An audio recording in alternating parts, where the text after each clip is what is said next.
नमस्कार, आप देख रहे हैं बिग न्यूज बिग शो। मैं हूं आपके साथ मुकेश राजपूत।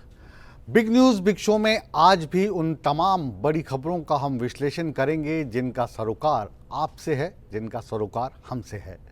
हम आपको आज दिखाएंगे कि चुनावी बॉन्ड के हिसाब किताब को लेकर सुप्रीम कोर्ट ने एसबीआई को क्यों फिर फटकारा।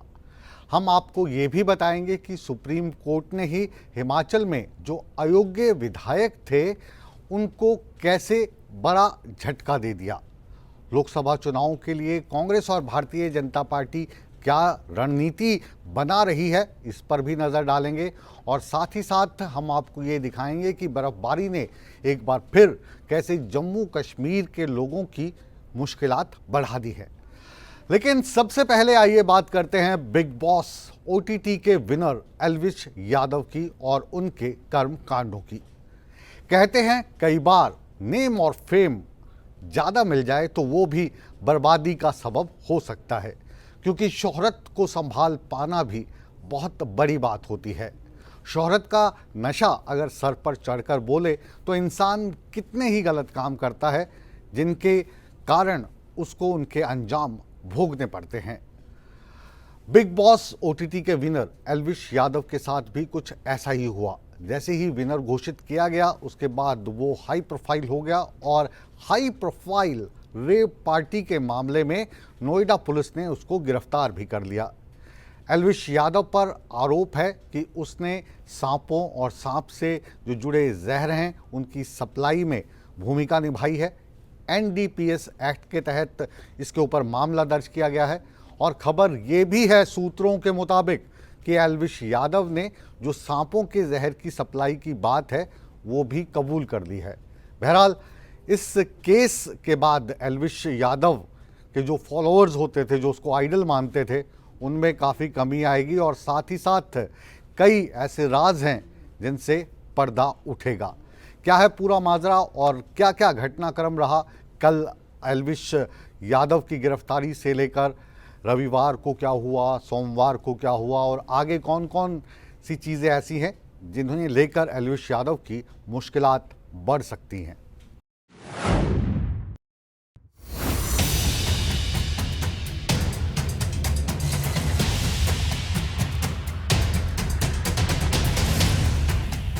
सांपों के सौदागर, रेव पार्टी के शौकीन, कई विवादों से घिरे big boss OTT winner Elvish Yadav पर शिकंजा कस गया है। एल्विश यादव को नोएडा पुलिस ने गिरफ्तार किया और कोर्ट ने एल्विश यादव को 14 दिन की न्यायिक हिरासत में भेज दिया है। दरअसल एल्विश यादव को पूछताछ के लिए बुलाया गया और फिर पर्याप्त सबूत मिलने पर उन्हें गिरफ्तार कर लिया। गिरफ्तारी के बाद एल्विश यादव का एक वीडियो सोशल मीडिया पर वायरल हो रहा है जिसमें वो पुलिस वालों के साथ हंसते हुए दिखाई दे रहे हैं। सूत्रों के मुताबिक खबर यह भी है कि एल्विश यादव ने पार्टी में सांपों के जहर की सप्लाई की बात कबूल कर ली है। एल्विश यादव पर नोएडा पुलिस ने सेक्टर 49 में केस दर्ज किया है और इसकी विवेचना नोएडा सेक्टर 20 की पुलिस कर रही है। पूछताछ के लिए बुलाया गया था। पूछताछ के दौरान पर्याप्त साक्ष्य पाए जाने पर एल्विश यादव को माननीय न्यायालय के समक्ष प्रस्तुत किया जा रहा है। इस संबंध में विवेचनात्मक कार्रवाई प्रचलित रहेगी। जी, वो साक्ष्य के क्रम में एनडीपीएस की धाराओं में बढ़ोतरी हुई है। एल्विश यादव के खिलाफ आईपीसी की धारा 284, 289, 120B और वाइल्ड लाइफ प्रोटेक्शन एक्ट 1972 की धारा 9, 39, 48, 49, 50, 51 के तहत केस दर्ज हुआ है। इस मामले में आरोपियों से बरामद स्नेक वेनम को जांच के लिए भेजा गया था। वहां से मिली रिपोर्ट के बाद एनडीपीएस एक्ट की धाराएं बढ़ा दी गई हैं। अब आपको बताते हैं कि एल्विश यादव अगर दोषी साबित होते हैं तो क्या सजा हो सकती है।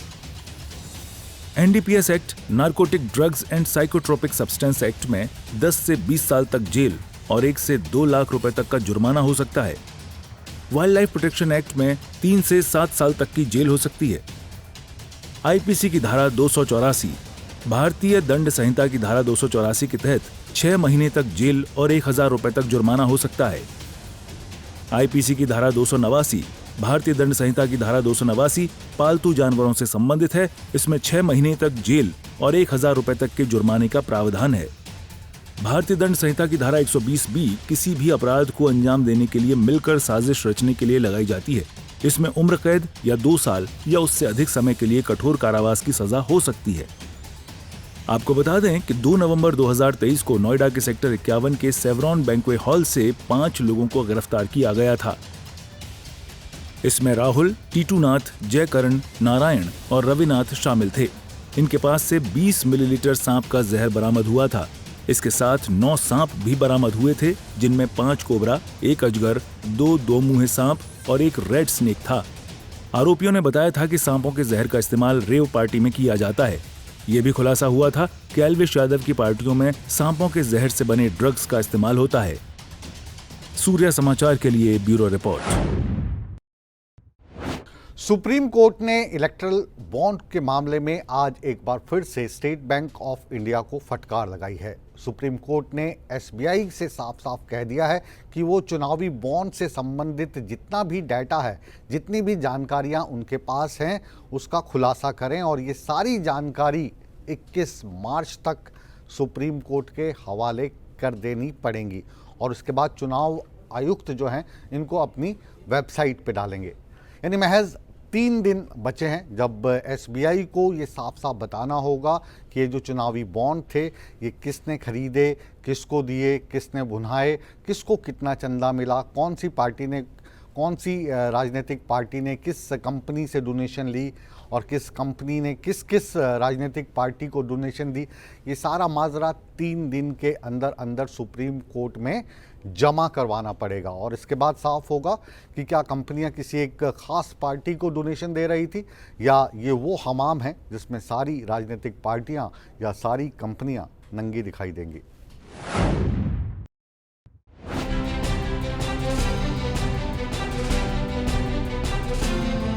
इलेक्टोरल बॉन्ड के मुद्दे पर सीबीआई को फिर से सुप्रीम कोर्ट ने फटकार लगाई है। सुप्रीम कोर्ट ने चुनावी बॉन्ड स्कीम का सारा डेटा सार्वजनिक करने को कहा है। कोर्ट ने सोमवार को सुनवाई के दौरान सख्त लहजे में कहा कि एसबीआई डिटेल्स का खुलासा करने में चयनात्मक नहीं हो सकता है। एसबीआई को अपने पास मौजूद सभी कल्पना योग्य चुनावी बॉन्ड डिटेल्स का खुलासा करना होगा। कोर्ट ने एसबीआई को कहा कि बॉन्ड क्रमांक का खुलासा करना होगा। एसबीआई चेयरमैन को 21 मार्च शाम 5 बजे तक सारी जानकारी साझा करनी होगी। इसके लिए बाकायदा एक हलफनामा भी दाखिल करना होगा। हलफनामे में इस बात का जिक्र करना होगा कि उनके पास कोई जानकारी अब बची नहीं है। इसके साथ ही कोर्ट ने कहा कि ईसी के पास एसबीआई से जैसे ही जानकारी आती है वो अपनी वेबसाइट पर इसे अपलोड करे। सुनवाई के दौरान चीफ जस्टिस ऑफ इंडिया ने एसबीआई से तरह तरह के सवाल भी पूछे, जैसे कि एसबीआई बॉन्ड का डेटा किस फॉर्मेट में रखा है, अल्फा न्यूमेरिक के पीछे क्या मंशा है, अल्फा न्यूमेरिक को स्कैन करके क्या जानकारी आती है, अगर बॉन्ड को भुनाया जाता था तो ये कैसे पता चलता था कि वो फेक नहीं है। अब ये भी समझ लीजिए कि चुनावी बॉन्ड केस क्या है।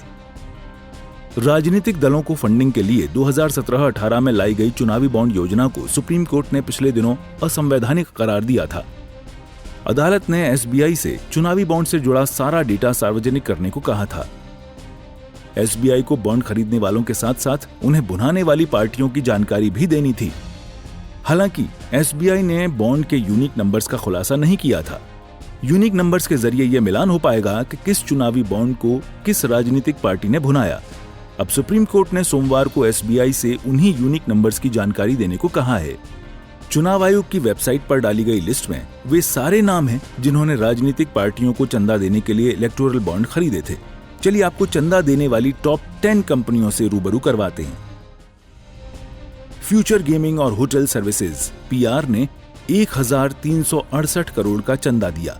Megha engineering and infrastructure limited ने 966 करोड़ का फंड दिया। Quick supply chain private limited ने 410 करोड़ रुपए का चंदा दिया।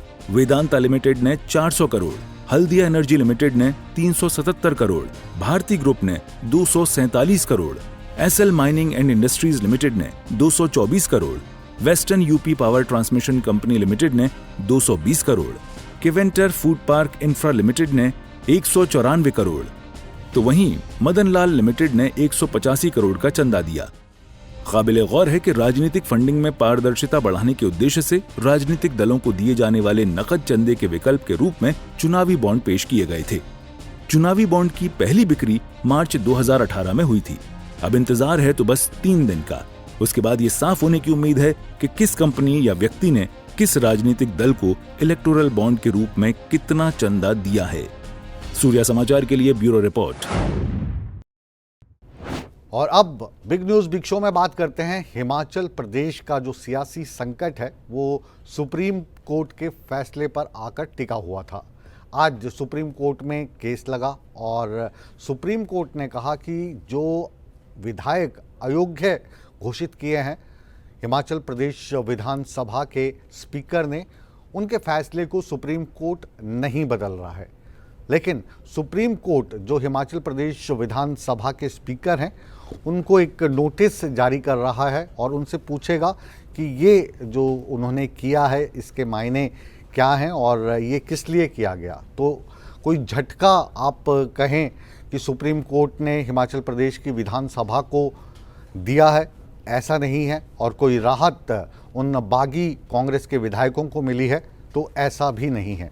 क्या है पूरा मसला, इसको विस्तार से हम अपनी इस बिग न्यूज़ बिग शो की बिग रिपोर्ट में दिखाने जा रहे हैं।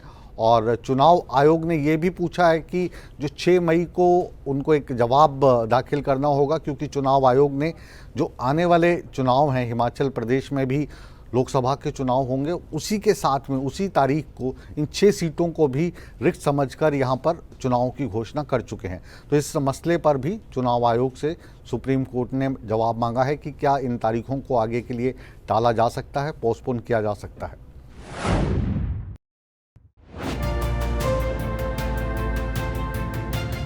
देश की सबसे बड़ी अदालत में हिमाचल प्रदेश के अयोग्य विधायकों की याचिका पर सुनवाई हुई और सुप्रीम कोर्ट से अयोग्य विधायकों को बड़ा झटका लगा है। सुप्रीम कोर्ट ने अयोग्य विधायकों की सदस्यता बहाल करने से इनकार कर दिया है। दरअसल कांग्रेस के 6 अयोग्य विधायकों ने याचिका दायर कर स्पीकर के फैसले पर रोक लगाने की मांग की थी, जिसे सुप्रीम कोर्ट ने खारिज कर दिया है। सुप्रीम कोर्ट ने कहा कि वो बर्खास्त विधायकों की सदस्यता बहाल नहीं कर सकते। देखिए, मौका देने का बड़ा स्पष्ट है। ये जिस दिन माननीय स्पीकर साहब ने इनको बुलाया था, जो रिकॉर्ड पर मुझे पता चला है, जो रिकॉर्ड के ऑर्डर पढ़कर मैंने पाया है कि इनको बुलाया गया 1:30 बजे और ये विधानसभा में आए, और ये सिर्फ अपने आप नहीं, अपने अधिवक्ता के सीनियर एडवोकेट और भी एडवोकेट्स की एक बैटरी ऑफ लॉयर्स के साथ इन्होंने विधानसभा अध्यक्ष के सामने अपनी बात रखी।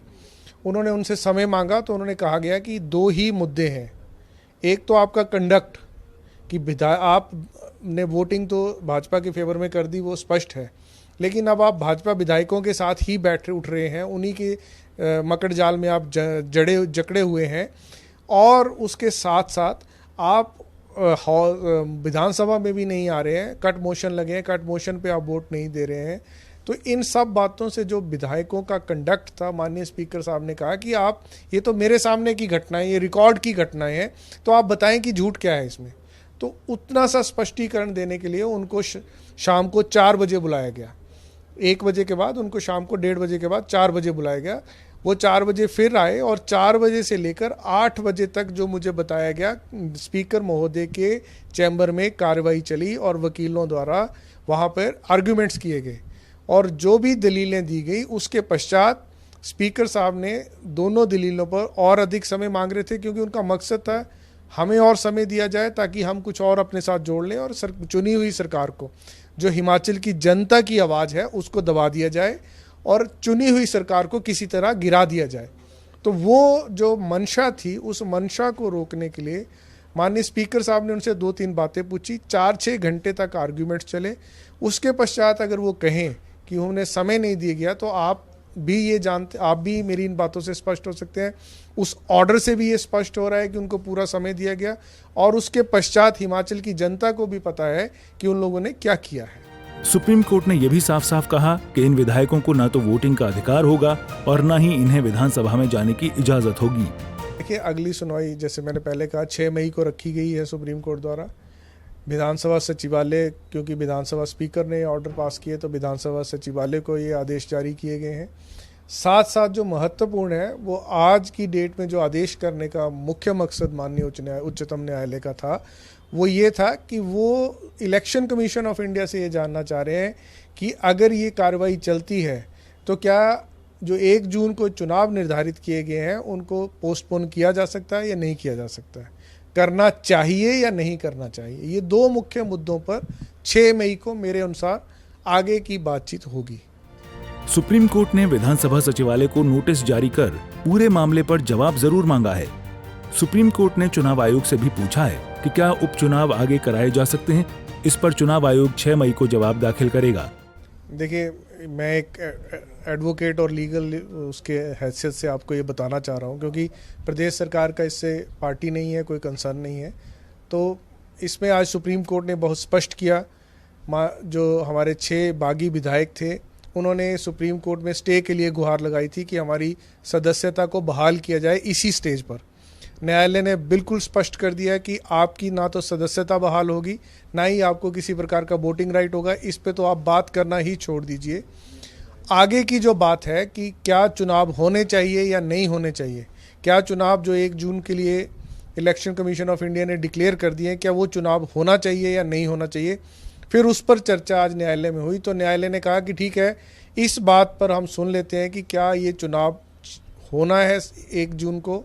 तो 7 मई को हिमाचल प्रदेश में नॉमिनेशंस की डेट्स डिक्लेयर होंगी। उस नोटिफिकेशन से पहले 1 दिन पहले इस पर्पस के लिए रखा गया है कि इलेक्शन कमीशन ऑफ इंडिया ये बताए कि क्या वो चुनाव डेफर कर सकते हैं या इस चुनाव को 7 में ही कराया जा सकता है। परंतु आज मेरिट पर, उस मामले के मेरिट पे किसी प्रकार से कोई चर्चा नहीं हुई, और जो भी हमारे बागी विधायकों के माननीय अधिवक्ता महोदय ने दलीलें दी, उनको पूर्ण रूप से खारिज किया गया। काबिले गौर है कि राज्यसभा चुनाव में कांग्रेस के 6 विधायकों ने क्रॉस वोटिंग की थी। इसके बाद विधानसभा अध्यक्ष ने सभी 6 विधायकों को अयोग्य करार दिया था और स्पीकर के उस फैसले को अयोग्य विधायकों ने सुप्रीम कोर्ट में चुनौती दी थी। दिल्ली से विनय सिंह, सूर्य समाचार। लोकसभा चुनाव सर पर हैं और लोकसभा चुनावों को लेकर तमाम राजनीतिक पार्टियां अपनी अपनी रणनीति बना रही हैं, और इसी के चलते भारतीय जनता पार्टी हो या कांग्रेस हो, इनमें बैठकों का दौर लगातार जारी है, जिसमें सभी पार्टी के बड़े बड़े नेता, मुख्यमंत्री, पूर्व मुख्यमंत्री भाग ले रहे हैं। इसी कड़ी में हरियाणा को लेकर भी मंथन हुआ, जिसमें हरियाणा के मुख्यमंत्री नायब सिंह सैनी और पूर्व मुख्यमंत्री मनोहर लाल खट्टर शामिल रहे। और इसी तरीके से हिमाचल की जो 4 सीटें हैं उन पर कांग्रेस का मंथन होगा, और इस मंथन में हिमाचल प्रदेश के मुख्यमंत्री सुखविंदर सिंह सुक्खू भी दिल्ली में डेरा डाले हुए हैं। क्या क्या घटनाक्रम रहा और कौन कौन से नेता दिखाई दिए, इसके चलते हम इस रिपोर्ट के जरिए आपके समक्ष रखने जा रहे हैं।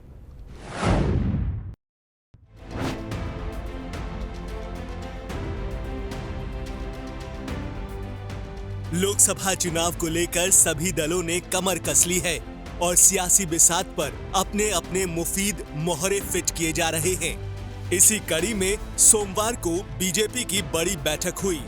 कोर ग्रुप की इस बैठक में राष्ट्रीय अध्यक्ष जेपी नड्डा और केंद्रीय गृह मंत्री अमित शाह मौजूद रहे। इस बैठक में हरियाणा के मुख्यमंत्री नायब सैनी और पूर्व मुख्यमंत्री मनोहर लाल ने भी शिरकत की। बैठक में देश की तमाम लोकसभा सीटों के उम्मीदवारों को लेकर चर्चा हुई और चर्चा हरियाणा के बाकी 4 उम्मीदवारों को लेकर भी हुई। वहीं लोकसभा चुनाव को लेकर कांग्रेस की बड़ी बैठक मंगलवार को होनी है। मंगलवार को कांग्रेस की केंद्रीय चुनाव समिति की बैठक होगी। इस बैठक में हिमाचल प्रदेश के मुख्यमंत्री सुखविंदर सिंह ठाकुर और प्रदेश कांग्रेस अध्यक्ष प्रतिभा सिंह भी शिरकत करेंगी। बैठक में हिमाचल प्रदेश की 4 लोकसभा सीटों के लिए उम्मीदवारों का नाम फाइनल हो सकता है। इसके अलावा कांग्रेस की चुनाव समिति घोषणा पत्र को भी मंजूरी दे सकती है। बहरहाल बैठक के बाद ही साफ हो पाएगा लोकसभा चुनाव के लिए कांग्रेस के चुनावी वादे क्या क्या होंगे। ब्यूरो रिपोर्ट, सूर्य समाचार। होली के पावन मौके पर मथुरा श्रद्धालुओं के लिए बहुत ही प्रसिद्ध और आस्था से जुड़ा हुआ केंद्र है। यहाँ पर हर साल की तरह इस बार भी श्रद्धालुओं का तांता लगा है, और तांता इतना ज़बरदस्त लगा है कि इसमें भगदड़ ही मच गई। राधा रानी के मंदिर में जब लड्डुओं का प्रसाद बांटा जा रहा था तो लड्डू लेने के लिए भक्तजन एक दूसरे के साथ हाथापाई करने लगे, और उस भगदड़ में लगभग 20 लोग के करीब घायल हो गए। क्या हुआ और जो चश्मदीद हैं ये पूरी की पूरी घटना को किस तरीके से बयां करते हैं। और जो चश्मदीद बता रहे हैं कि लड्डुओं का प्रसाद लेने के लिए जो व्यवस्था थी वो चरमरा सी गई और भगदड़ के कारण कई चोटों का और कई जो श्रद्धालु हैं उनको फ्रैक्चर भी हो गया है।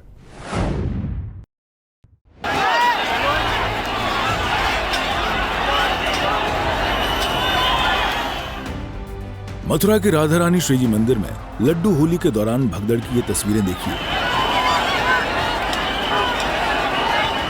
किस तरह एक के ऊपर एक कई श्रद्धालु गिर गए। कुछ लोग भीड़ की भारी ताकत से खुद को बचाने की कोशिश करते नजर आए तो कुछ लोग भीड़ में फंसे लोगों को हाथ पकड़कर बाहर खींचते रहे। भीड़ में मौजूद बच्चे और महिलाएं चीखने चिल्लाने लगे। इस हादसे में करीब 1 दर्जन से अधिक श्रद्धालु घायल हो गए। सभी को तुरंत अस्पताल पहुंचाया गया, जबकि कुछ का मौके पर ही इलाज किया गया। वहीं बरसाना में लठमार होली समारोह के दौरान मची भगदड़ को एसएसपी मथुरा शैलेश कुमार पांडे ने महज अफवाह बताया और दावा किया कि बरसाना में पर्याप्त सुरक्षा व्यवस्था है। बरसाना में लड्डूमार होली का आयोजन चल रहा है और पर्याप्त सुरक्षा व्यवस्था के बीच श्रद्धालु दर्शन कर रहे हैं। कई जगह ये अफवाह भगदड़ की फैलाई जा रही है जो सरासर गलत है। भीड़ काफी है परंतु नियंत्रित करके भीड़ को मंदिर में छोड़ा जा रहा है और दर्शन करने के बाद लोग निकल रहे हैं। सभी से अनुरोध है कि किसी भी तरह की गलत खबरों को प्रसारित न करें। भीड़भाड़ ज्यादा है, श्रद्धालुओं से भी अनुरोध है कि छोटे बच्चों और बुजुर्ग भीड़भाड़ अवॉइड करें। जब भीड़ कम हो तब आके दर्शन करें। किसी भी तरह की भागदड़ का खंडन किया जाता है और साथ ही साथ अपील की जाती है कि इस तरह की भ्रामक खबर न फैलाएं। दरअसल रविवार को लाडली जी मंदिर में लड्डू होली का आयोजन किया गया था। रविवार होने के कारण मंदिर में हर दिन से अधिक श्रद्धालुओं की भीड़ मौजूद थी। मंदिर में रविवार शाम लड्डू होली का आयोजन किया गया था, जिसमें हजारों की संख्या में श्रद्धालु आए थे।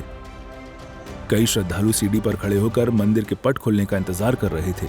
सीढ़ियों की रेलिंग उनका दबाव झेल नहीं सकी और वो टूट गई, जिससे सीढ़ी पर खड़े कई श्रद्धालु नीचे गिर गए और भगदड़ जैसी स्थिति पैदा हो गई। बहरहाल इस तरह की घटनाएं कहीं न कहीं प्रशासनिक इंतजामों पर भी सवाल या निशान खड़ा करती हैं। सूर्य समाचार के लिए ब्यूरो रिपोर्ट। और अब बात करते हैं धरती के स्वर्ग जम्मू कश्मीर की। कश्मीर को धरती का स्वर्ग बताया जाता है और अभी जो महीना चल रहा है, इस महीने में आमतौर पर बर्फबारी को लेकर मौसम विभाग हो या स्थानीय लोग हों, कोई भी ये नहीं सोचता कि इतनी ज़्यादा बर्फबारी हो जाएगी। लेकिन जम्मू कश्मीर में एक बार फिर से बर्फबारी हुई है, जहां से अलग अलग खबरें हमारे को देखने को मिल रही हैं। जम्मू कश्मीर में अलग अलग सड़कें हैं जो भूस्खलन के चलते, हिमस्खलन के चलते बंद हो गई हैं। यूँ कहिए कि बहुत सारे गांव शहर ऐसे हैं जहां के निवासियों का बाकी दुनिया से संपर्क टूट गया है। और इस ताज़ा तरीन तस्वीरों की जो कहानी है वो कह रही है कि ये जो मुश्किलात हैं अभी कुछ रोज़ और चलेंगी।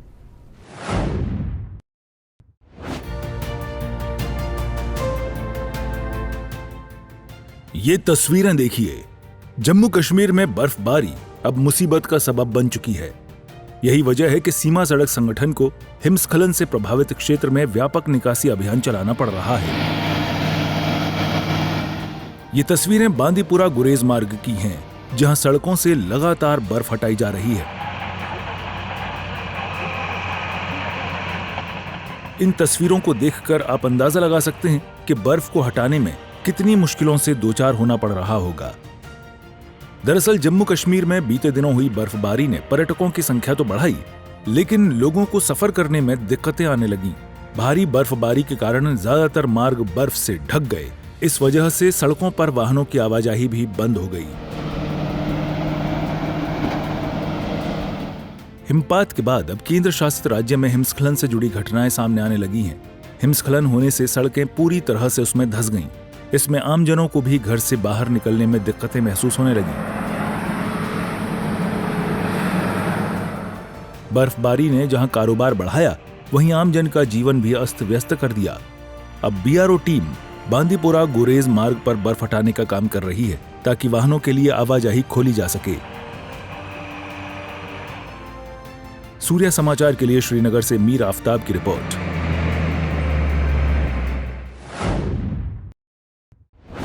बहरहाल बिग न्यूज़ बिग शो को अब यहीं पर विराम देने का समय आ गया है, लेकिन आप कहीं मत जाइए, बने रहिए हमारे साथ, क्योंकि बिग न्यूज़ बिग शो के बाद भी सूर्य समाचार पर खबरों का सिलसिला लगातार जारी रहेगा।